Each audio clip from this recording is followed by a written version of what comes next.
My name is Geraldine, and I am 62 years old. For 38 years, I believed my greatest achievement was being a mother. This past Mother's Day, my only child, Ashley, handed me a beautifully wrapped card at a family brunch, her smile a little too wide. "Read it out loud, Mom," she urged, while my son-in-law held up his phone to record. The room fell quiet. I opened the card, and the first rhyming line made my blood turn to ice. "I would be so curious to know where you are listening to this story from today. If you have ever felt your kindness was mistaken for weakness, please type yes in the comments below. And if you would like to join me as I share how I found my power in silence, please take a moment to subscribe. For the longest time, my life in Portland was a gentle, predictable rhythm, a melody I had learned to hum after the symphony of my life with Frank came to an end. 5 years have passed since he left us a quiet ending after a brutal 2-year fight with cancer that hollowed us both out. Our little craftsman bungalow paid off thanks to his meticulous planning as an engineer, and my part-time bookkeeping work over the decades became more than a sanctuary. It became a living museum of our shared history, every scuff mark and sun-faded curtain a testament to a life built together, not bought. My days had a certain comforting music to them. The soft crunch of gravel under my sensible walking shoes on the morning stroll to my community garden plot, a 10 by 20-foot rectangle of earth that was my pride. The smell of damp Pacific Northwest soil, and the particular fragrance of my Mr. Lincoln roses, the same deep red varieties Frank and I planted together our first spring in this house. Tuesdays and Thursdays, I volunteered at the Carnegie Library branch downtown, reshelving travel memoirs and historical fiction in the quiet sun-dappled afternoon light, and sometimes helping middle schoolers with their Oregon Trail projects. I was not rich, but I was secure, a word that meant more to me than any luxury. Frank's pension my social security, and the careful nest egg we built covered the utilities, the groceries, the property taxes, and even let me tuck a little away each month for what I called my sunshine fund for small pleasures. It was a modest, unassuming life, but it was mine, woven from threads of hard work, love, and a quiet resilience. The hardest part, the dissonant chord that never quite resolved in the melody of my widowhood, was my relationship with my daughter, my Ashley. She is 35 now, a whirlwind of ambition and glossy, curated perfection, living in a minimalist downtown loft with her husband, Mark. She is a marketing director for a sleek tech startup that makes something to do with cloud-based collaboration, a concept I smile and nod about, but do not truly understand. Her world is one of key performance indicators, viral campaigns, and an Instagram feed that looked like a continuous advertisement for a life of elegant success. I am and always will be immensely proud of her intelligence, her sharp wit, her drive. But somewhere between her graduation from business school and her second major promotion, the language we spoke began to diverge into different dialects. My phone calls, once eagerly answered by a teenager full of gossip and dreams, now often went to voicemail, returned days later with a text message saying, "Swamped Mom, let's chat this weekend," and then the weekend would slip by. Our visits, which I anticipated with a nervous hope, felt less like reunions and more like strategic inspections. She would glide through my living room, her eyes missing the contentment in the clutter, seeing only the outdated aspects. She would run a finger over the mantel, coming away with a dustless fingertip, but her expression would linger on the oak trim that was dark and heavy to her modern tastes. One bright Sunday afternoon, she pointed to my beloved overstuffed floral chintz sofa, the one Frank and I saved for, and said, "You know, Mom, we could get you something much more streamlined from this amazing online consignment place Mark found. A clean, neutral sectional. It would really open up the space, make it feel bigger." I just smiled and patted the cushion beside me. the fabric worn soft in that spot from 30 years of Frank sitting there with his evening tea. "I'm quite attached to the memories, honey," I said. "No new sofa could replace that." So when she called me 3 weeks before Mother's Day, her voice carrying an unusually bright and decisive tone, I recognized from her work stories a familiar knot of both hope and anxiety tightened in my stomach. "Mom, listen. Mark and I are taking you to brunch at the riverfront. His firm just closed a huge deal, so it's absolutely our treat. Do not even think about arguing. You deserve to be spoiled for a change." The riverfront was the kind of place written up in the glossy monthly magazines left in hotel lobbies, where the water glasses were perpetually full, the silverware weighty, and a single artisanal mimosa cost more than my entire week of groceries. The idea of it, the sheer performative expense, made my shoulders climb toward my ears. I would have been perfectly, utterly happy with her coming over the smell of coffee and the lemon poppy seed muffins she adored as a girl filling my kitchen, the simple act of her presence being the gift.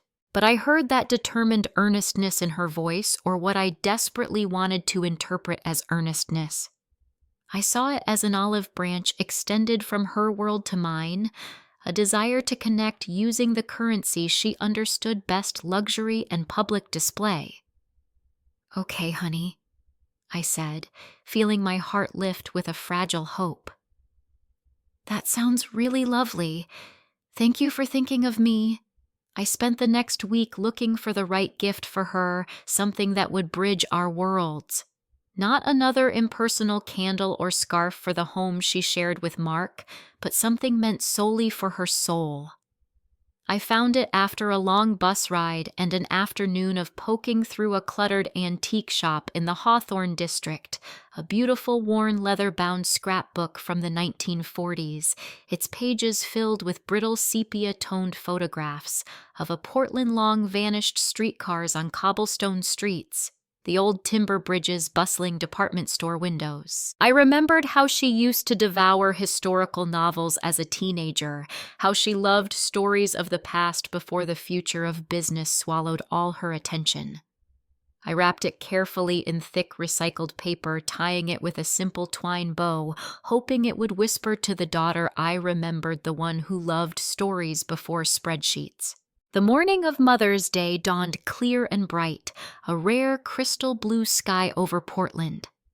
I took extra care getting ready, choosing my best dress, a simple, well-cut navy blue shift I had owned for 10 years, but which still felt elegant. I fastened the double strand of pearls Frank had given me for our 25th anniversary, their cool weight a familiar comfort against my skin. I arrived at the riverfront exactly on time, a habit born of a lifetime of not wanting to inconvenience others. The hostess, a young woman with a practiced smile, led me to a table for 4 by the wall of windows overlooking the Willamette River. The view was undeniably stunning, the water sparkling under the sun, paddleboarders like tiny insects gliding across its surface. I sat alone, smoothing the heavy linen napkin across my lap, watching other families gather and celebrate, laughing grandparents, squirming children, the happy chaos of connection. The minutes ticked by. 15. Then 20. I ordered a coffee to have something to do with my hands. Finally, I saw them weaving through the maze of white-clothed tables. Ashley led the way in a sharp cream-colored pantsuit that screamed expensive tailoring, her blonde hair in a perfect smooth bob. Mark followed just behind in a designer polo shirt and dark jeans, his face already tilted downward toward the phone glowing in his hand. There were no apologies for their lateness, just quick, airy brushes of their lips against my cheek that felt more like a formality than a greeting. "Sorry, Mom," Ashley said. Sliding into her chair, traffic was an absolute beast coming over the bridge, though her tone was light, carrying no real weight of regret. She barely paused before launching into a detailed story about a demanding client from Silicon Valley, her hands moving in sharp gestures as Mark scanned the menu and then returned to scrolling through something on his screen. The meal that followed was a parade of beautiful, tiny, architecturally plated food that I often could not identify. Ashley and Mark talked across me, their conversation a closed loop of topics that felt foreign.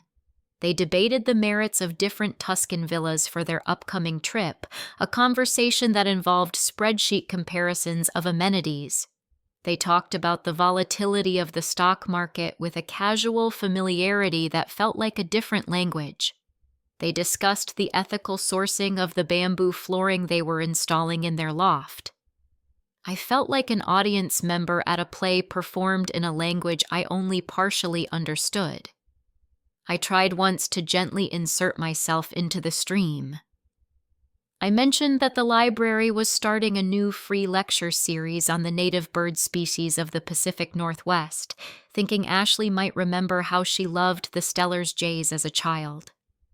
Ashley reached over and patted my hand, her eyes not quite meeting mine. "That's nice, Mom," she said, her voice softening into a tone one might use with a child who has drawn a nice picture before, immediately turning back to Mark to ask if he had finalized the rental car insurance. The pat felt like a dismissal, a gentle pushing back into my corner. Then came the comments. They started subtly like the first few drops of rain that signal a coming downpour. So Mom Ashley said, setting down her fork after a bite of ahi tuna that looked more like a jewel than food. "I was thinking about your car. That Camry has to be, 15 years old now. Frank bought that for you forever ago. Mark knows a guy at the dealership who could get you a fantastic lease on one of those super safe SUVs. All the latest collision avoidance tech lane departure warnings, the works." Mark nodded without looking up from buttering a roll. "Yeah, Geraldine. It's all about peace of mind. Wouldn't want you to have an accident out there." I looked from his preoccupied face to my daughter's expectant one. Frank and I had picked out that Camry together the year she left for college, a bittersweet purchase marking a new chapter for all of us. It had taken us to her graduation, to Frank's chemo appointments on countless quiet drives. "It's just a car," I said softly, my voice barely audible over the clinking of silverware around us. "It starts every morning. It gets me to the garden and the library and the store. It has never let me down." A few minutes later, as a server placed a delicate piece of miso-glazed salmon before me, Ashley tried a different angle. Her voice took on a conspiratorial, concerned tone. "You know your neighborhood is really changing, Mom. We were looking at the demographic reports. A lot of young families' tech money moving in. That bungalow of yours on that quarter-acre lot, it has amazing potential. The comps are skyrocketing. We could help you stage it, declutter, get a top-notch realtor friend of Mark's. You could cash out with a massive profit, have a really nice nest egg for the future, and find something so much more manageable. Like one of those lovely all-inclusive senior communities out in Lake Oswego. They have activities every day, meals provided, transportation. You wouldn't have to worry about a thing." Her words were sweet, thickly coated in the syrup of filial concern, but they curdled in my ears. My house was not an investment property. It was not a set of comps on a spreadsheet. It was my home. Every scratch on the original hardwood floors told a story of a puppy, a moved piece of furniture, a childhood dance party. The faint permanent rainbow stain on the kitchen counter was from where Ashley, at 7 years old, had attempted to make a surprise potion and spilled an entire bottle of red food coloring. The slight dip in the third step on the staircase was from 38 years of our feet ascending and descending. I felt my chest constrict. I looked at my daughter's face, so earnest, so convinced of her own benevolence. I just smiled again, a tight, thin smile that stretched my lips but did not reach my eyes, and said nothing. I took a sip of water, the ice cubes clinking against my teeth. The cold trickle of understanding I had felt earlier was now a steady, chilling stream flowing through my veins. This was not a casual Mother's Day brunch. It was a carefully orchestrated strategic meeting, and I was the problem they were trying to solve. When the dessert menus arrived printed on thick cardstock, Ashley waved them away with a graceful flick of her wrist. "We have something a little more personal," she announced, her eyes gleaming with a peculiar excitement. She reached into her oversized leather handbag and pulled out a large square envelope. The card was thick, opulent, with a raised, gilded floral pattern on the front that caught the light. It looked less like a greeting card and more like a wedding invitation or a stock certificate. "Here, Mom," she said, sliding it across the white tablecloth toward me. "A little something from us. Something special." Mark immediately lifted his phone, his thumbs swiping and tapping the screen until the red recording dot appeared. He propped the phone against the water pitcher, aiming it directly at me. A hot, prickly flush crept up my neck and bloomed across my cheeks. "Read it out loud, Mom," Ashley urged, her smile widening into something that looked almost hungry. "I want everyone to hear just how much we appreciate you." The clatter and hum of the restaurant seemed to dim. The few people at the tables nearest to ours, a couple about Ashley's age, and an older pair I did not recognize, had paused their own conversations, glancing over at our little stage with polite curiosity. My fingers, usually steady, felt clumsy and cold as I picked up the heavy envelope. The weight of it was all wrong. This was not a card filled with a heartfelt, sloppily scrawled message. This felt formal, ominous, predetermined. I slid my finger under the crisp flap, the paper tearing with a sound like a sigh. I pulled out the heavy folded cardstock inside. Unfolding it, I saw the text was not handwritten but professionally printed in an elegant swirling font. I cleared my throat, which had gone suddenly dry. I felt every eye in our immediate vicinity on me, felt the unblinking lens of Mark's phone recording my every micro-expression. I began to read the printed rhyming lines aloud, my voice sounding strange and distant to my own ears. "Roses are red, it's your special day. We know you're getting older in your stubborn way. Your house is a burden, your car is a wreck. But don't you worry, we'll handle the check. We'll find you a community where you can belong, where they take care of everything all day long. So just sign the papers. Let us take the lead and fulfill a grateful daughter's every need." My voice caught and faltered on the word burden. It hung in the air between us, ugly and final. I could hear it echo in the sudden stark silence of my own mind, drowning out the ambient noise of the restaurant. Then a burst of laughter erupted, sharp and jarring. Ashley was laughing, a loud, performative head thrown back, laugh, her perfect teeth on full display. Mark chuckled a low, satisfied sound as he subtly adjusted the angle of his phone to ensure he captured my reaction. Even the couple at the next table, who I now realized were friends of theirs, who had been invited to witness this, were smiling awkwardly, giving polite, uncertain chuckles. "Isn't it perfect?" Ashley gasped between peals of laughter, dabbing at the corner of her eye as if the humor was too much to bear. "I wrote it myself. It's so true. Right. You are so wonderfully stubborn. We just want to help make everything easier for you." I looked from her laughing, animated face to the small, black, unfeeling lens of Mark's phone, a cyclops eye capturing my humiliation for posterity. The words on the card were not a joke. They were a mission statement, a manifesto, a demand wrapped in the decorative paper of a holiday. They saw my hard-won independence as mere stubbornness, my cherished home as a burdensome asset, my entire life, my history, my autonomy as a problem they needed to efficiently solve financially and physically. The cold stream in my stomach froze solid. The love I had carried for her, the pride, the decades of tiny sacrifices and boundless worry, it all crystallized and then shattered under the devastating weight of those 4 rhyming couplets. They wanted me to quietly, gratefully sign my life away, to relinquish my home and my sovereignty, and they were presenting this eviction notice as a Mother's Day gift.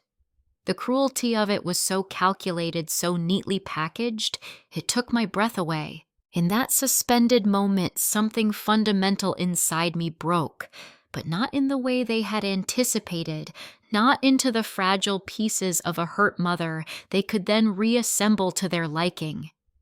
It broke like a dam holding back a vast, deep reservoir of something I had forgotten was there, a calm, terrifyingly clear and formidable strength. I felt the scorching heat of humiliation leave my face, replaced by a cool numbness.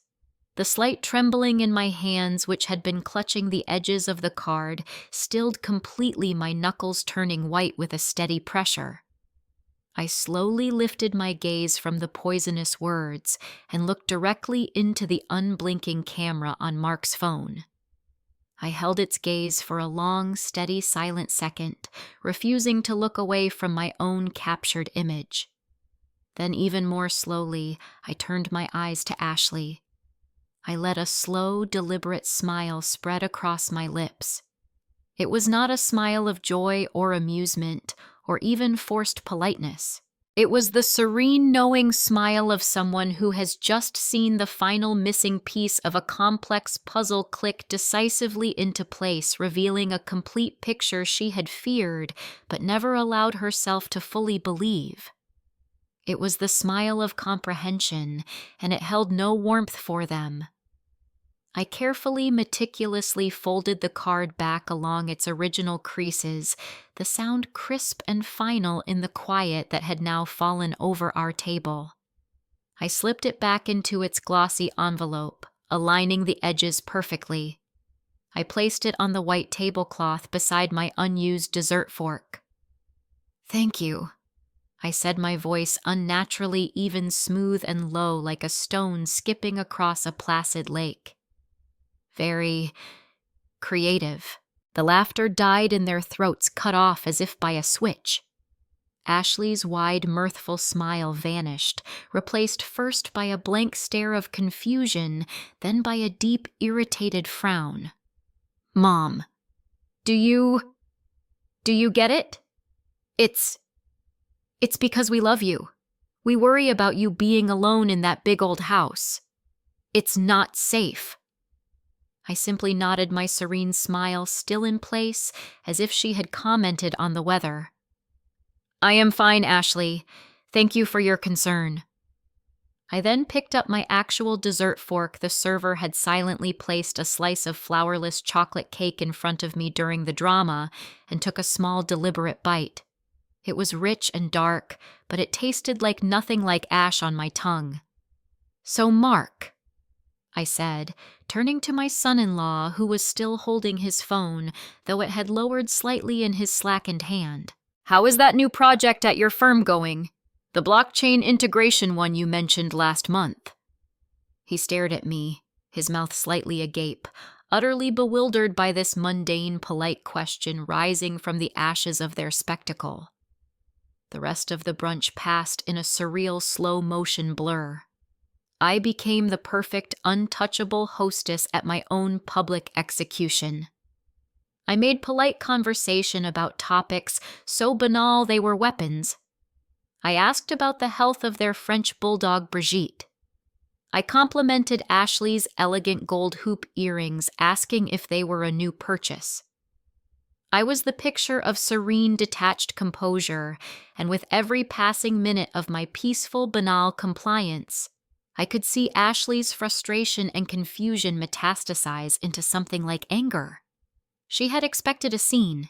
She had expected tears, a hurt outburst she could soothe while steering toward her goal, or a cowed, grateful acceptance of their plan. My unflappable calm was a weapon she did not possess, the manual for a defense she could not breach. When the leather check presenter finally arrived, Mark snatched it up before it could even touch the table. I made no move to argue, no performative reach for my purse. It was their show. They could pay for it. Ashley, her composure fraying at the edges, offered to drive me home. "Oh no, thank you, dear," I said sweetly, gathering my own purse and the wrapped gift for her I had not been able to give. "I think I'll take a cab. I need to pick up a few things at the market on the way home. The fresh air will do me good." Their protests were weak perfunctory. I think they were in that moment profoundly relieved to be rid of the strange, smiling, impenetrable version of me I had suddenly become. I hugged Ashley goodbye, a stiff, brief, one-armed embrace. I felt her body tense against mine, unyielding. In the back of the yellow taxi, as we pulled away from the gleaming facade of the riverfront, the world outside the window blurred into a watery impression of green and gray. I clutched my purse to my chest like a life preserver. Inside it, the vintage Portland photo book for Ashley now felt like a relic from a forgotten, more gentle civilization, a love letter to a ghost. I did not cry. I simply watched the familiar streets of my city pass by my mind, now fully liberated from the need to perform or please, whirring with a cool strategic clarity I had not felt since the daunting days of sorting out Frank's estate after his death. I was no longer just Geraldine the mother. I was Geraldine the sole shareholder of her own life, and a hostile takeover had just been attempted. I did not sleep that night. Not a wink. I changed out of my navy dress into soft, worn pajamas and sat at my solid oak kitchen table, the cruel card laid out in front of me under the single harsh pool of light from the overhead pendant lamp Frank had installed. I read the lines again and again, not with a fresh wounding pain now, but with a forensic detached analysis. This was their opening offer. Their terms were clear. Surrender your assets, your autonomy, your home, and in return receive our managed care and conditional gratitude. My response would be my counteroffer, and it would not be negotiated in their boardroom. By the time the first pale gray light of dawn began to seep through the window over the sink, my path was mapped with a meticulous precision that felt both foreign and deeply right. I would not yell. I would not plead. I would not give them the emotional payoff they might be expecting. I would act. And I would do it so quietly, so thoroughly, they wouldn't even hear the walls going up until they found themselves on the outside. My first stop, once the clock struck 9, was the modest office of my financial advisor, David Rosen. He was a kind, patient man, Frank's age, with kind eyes behind wire-framed glasses, who had guided me through the terrifying fog of early widowhood. "Geraldine," he said, his brow furrowing with immediate concern as I sat down and laid out the situation in a calm, unemotional monotone. We reviewed every single statement, every account. There was, as I had vaguely recalled, one joint savings account from Ashley's childhood, a high school graduation fund we had started. It had a little over $3,000 in it, dormant for over a decade, but never formally closed. I signed the papers to remove her name from it, immediately transferring the balance to my primary savings. Next, we changed the passwords on every single account money market IRA checking. Not to birthdays or anniversaries, but to randomized phrases David helped me create. We set up new security questions with nonsense answers only I would know. The most crucial step was activating two-factor authentication on everything linking the codes solely to the new basic flip phone I had purchased on the way over. "I am locking it all down, David," I told him, my voice firm. "I mean completely. Every window, every door." He nodded, a grim understanding settling into the lines of his face. "It's your money, Geraldine. You and Frank earned every cent of that security. No one is entitled to it but you." Next was the orderly, slightly intimidating law office of Susan Clark, a specialist in elder and family law highly recommended by my friend Eleanor from the library. For 2 hours in a quiet conference room smelling of lemon polish and old paper, I methodically and dispassionately dismantled their every potential legal avenue. I revoked any old informal letters of intent I might have scribbled years ago in a moment of vague worry. With Susan's steady guidance, I created a new ironclad last will and testament. My entire estate, including my house, my financial accounts, and my personal effects, would be left to the Portland Literacy Council, a nonprofit that provided books and tutoring to underprivileged children. I appointed Eleanor as my sole healthcare power of attorney and my financial power of attorney with explicit notarized instructions. I then signed a separate standing legal document explicitly stating that my daughter Ashley Marie Dawson and my son-in-law Mark Robert Dawson were expressly forbidden from being involved in any financial, medical, or legal decisions on my behalf, and were not to be considered next of kin for any purpose requiring such designation. Susan was brisk, efficient, and devoid of judgment. "You are taking intelligent, proactive steps to protect yourself, Geraldine," she said, stacking the executed documents into a neat folder. "You are not leaving your wishes to chance or to the interpretation of others." That afternoon, infused with a strange, purposeful energy, I called the son of my gardening friend, a responsible young man in his 20s named Jake, who ran a small, honest handyman business. I paid him a fair price to help me finally tackle the accumulated benign junk in the garage. Old paint cans, a broken lawnmower, boxes of Ashley's childhood school projects I couldn't bear to sort alone, and to fix the sticky back door that swelled in the humidity. The sound of their work, the solid bang of a hammer, the rasp of a saw, the steady sweep of a broom across the concrete floor was a powerful symphony of autonomy, of action, of taking care. My house was not a burden. It was being cared for, maintained, defended. Then came the quiet digital severance. That evening, as dusk painted my living room in shades of blue and gray, I sat at the small maple writing desk in the corner of my bedroom, where Frank's old desktop computer still sat, a relic he had used for browsing news and playing solitaire. I took a deep centering breath, the kind I used to take before facing a difficult task. One by one, with steady, deliberate clicks of the mouse, I began to erase the invisible digital tether that bound me to them. I logged into Facebook, a site I seldom used. I found Ashley's profile, her profile picture, a perfectly lit professional headshot. I hovered over the Friends button, clicked the drop-down, and selected Block. I confirmed the action without hesitation. I did the same for Mark, his picture showing him grinning on a ski slope. I repeated the process on Instagram, where their lives looked even more curated and distant. I then opened the contacts on my old smartphone. I deleted their mobile numbers, their home number, their work numbers. Then I entered each one manually into the block list. I opened our 3-person family text thread, a wasteland of my unanswered good morning messages and their sporadic, breezy updates. I tapped the option to leave the conversation. I did not type goodbye. I simply vanished from it. I went into every app, every setting. Find My Friends, removed them. Shared location services turned off. Shared family photo albums on the cloud left and deleted. It was a comprehensive silent digital amputation. When I was done, I powered the computer down. The familiar hum ceased, leaving a profound, peaceful silence in the room. I felt an emptiness, but it was not a hollow one. It was the clean, clear space left after removing a tumor. The cord had been cut. I had made the first irrevocable move, and I had made it in total silence.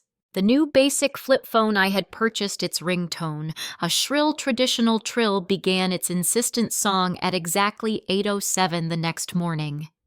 The screen showed a number I did not recognize, but the area code was Ashley's. I let it ring until it stopped.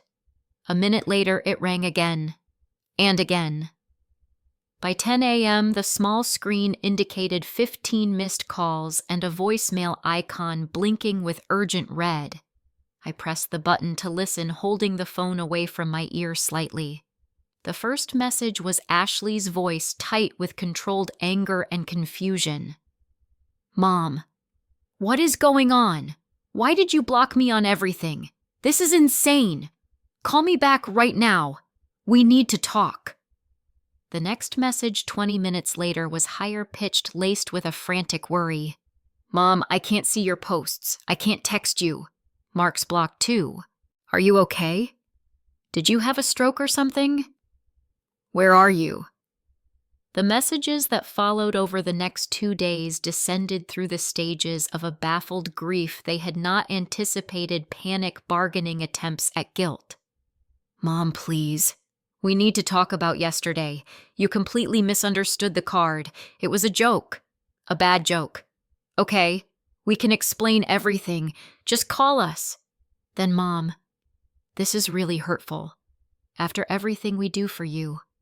We were trying to include you in our planning. Don't you want to be secure?" I did not call back. I lived my life.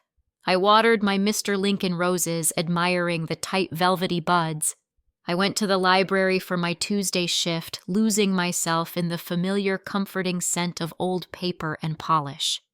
I baked a loaf of banana bread, filling the house with a warm, sweet smell that pushed back against the psychic chill. The phone was a persistent, buzzing insect on the counter, and I learned to ignore its sound, a skill that felt like a superpower. Then, on the third afternoon, as I was pruning the spent blooms from my lavender bush by the front porch, I saw a familiar silver sedan Ashley's Audi pull up to the curb with a sharp, angry squeal of brakes. She threw the car door open and marched up the front walk, her face a storm cloud of frustration, fear, and indignation. I watched her approach my pruning shears still in my hand. She did not see me at first, obscured by the hydrangea bush. She jabbed at the doorbell, then began pounding on the solid oak door with the heel of her hand. "Mom, open this door. I know you're in there. Your car is here?" This is childish. I set the shears down on the porch swing, wiped my hands on my gardening apron, and walked calmly to the door. I did not unlock the deadbolt. I stood in the foyer, visible to her through the slender leaded glass panel beside the door. "Ashley," I said, my voice calm, measured, and clear through the barrier of wood and glass. "I am perfectly fine. I heard you, loud and clear. On Mother's Day. The card was very informative. I am not a burden to be managed. This is my home. This is my life. When you are ready to speak to me as your mother and not as a liability on your balance sheet, you may write me a letter. My mailing address, as you know, has not changed." Her face pressed close to the glass, crumpled for a second in what might have been genuine pain, then quickly hardened into defensive anger. "This is ridiculous. You are being paranoid and selfish. We were trying to help you plan for the future. You're going to regret this when you're all alone." I simply looked at her, my expression serene, unyielding, my eyes holding hers until she looked away. I had said all I needed to say. I turned my back and walked slowly, deliberately down the hallway into the heart of my quiet, orderly, protected house, leaving her standing on my porch, her reflection trapped in the glass. I walked to the living room, put a record on the old turntable, an early Billie Holiday album Frank had adored, and made myself a cup of peppermint tea in my favorite chipped mug. As the first haunting notes of strange fruit filled the room, I realized my hands were steady. There was no trembling. The cage door, which I had not even fully realized was there, was now wide open, and I was on the outside of it. For the first time in years, I felt a profound and terrifying freedom. The weeks that followed were a landscape of raw, unexpected emotions. The silence in my house, once a comfortable companion, now sometimes echoed with the ghost of my daughter's voice, with the memory of her laughter ringing against those cruel rhyming words. The pain of it was a physical presence, a deep aching bruise on my heart that throbbed at unexpected moments in the grocery aisle while folding laundry in the middle of the night. I allowed myself to feel it fully. I did not rush to numb it.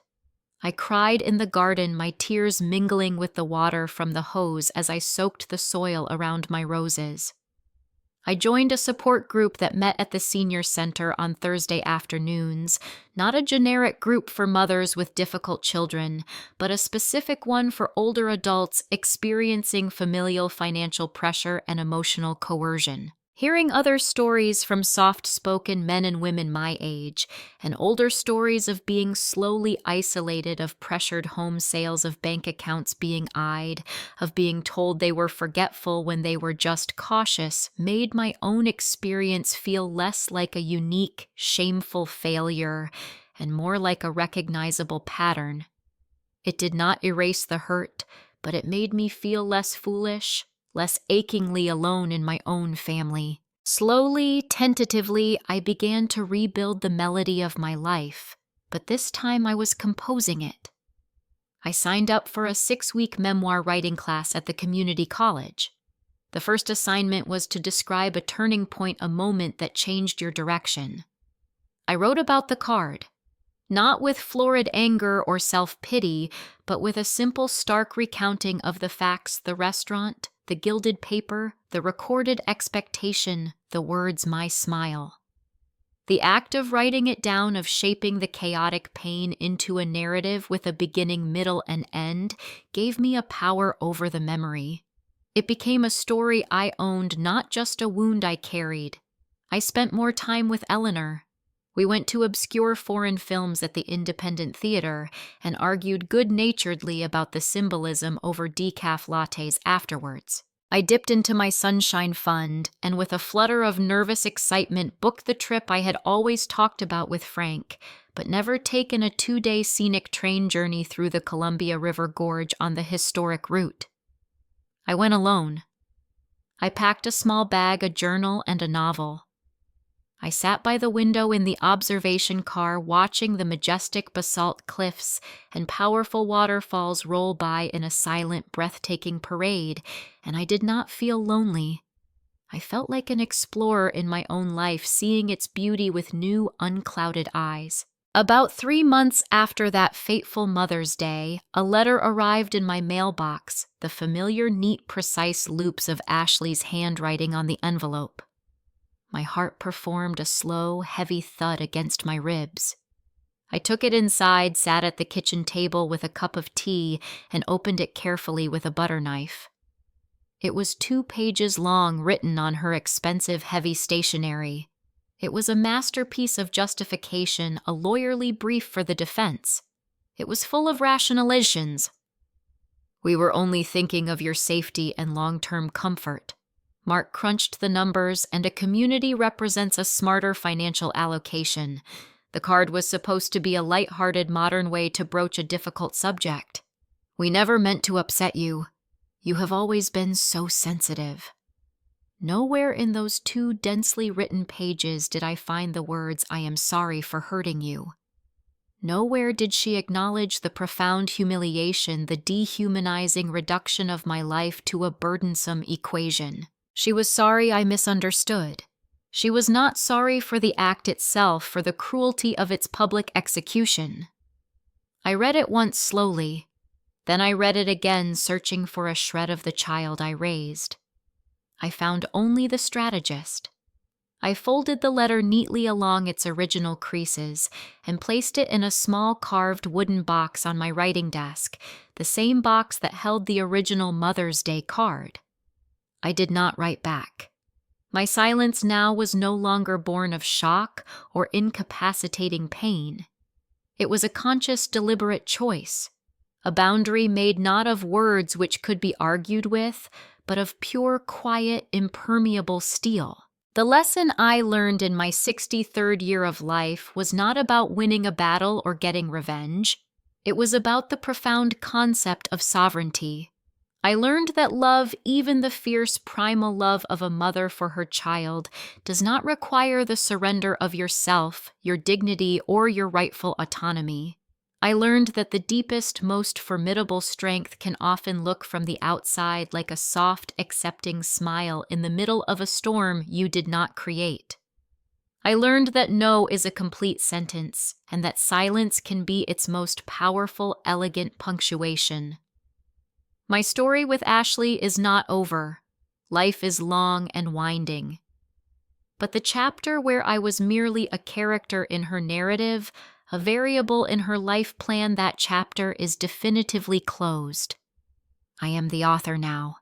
The pen is in my hand. It is a quieter story than I once imagined it would be, perhaps less populated with different scenery than I expected. But it is honest. It is authentic.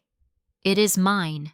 And in this respectful silence I have created around my own soul, I can finally clearly hear the sound of my own voice again, steady and sure and free. If you have ever had to set a difficult boundary with someone you love deeply, I would be so honored if you felt comfortable sharing a bit of your story in the comments below. Sometimes just knowing you are not the only one walking this lonely path can make the journey feel less isolating. If this story of quiet resilience resonated with you, please give it a like to let me know it found a connection. And if you want to be part of a community that believes in finding strength in unexpected places and protecting your inner peace, please consider subscribing and sharing this video with someone else who might need to hear this message of gentle defiance today. Thank you truly for listening and for being part of this quiet corner of understanding.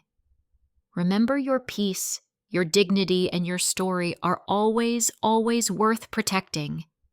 Be well and be kind to yourself.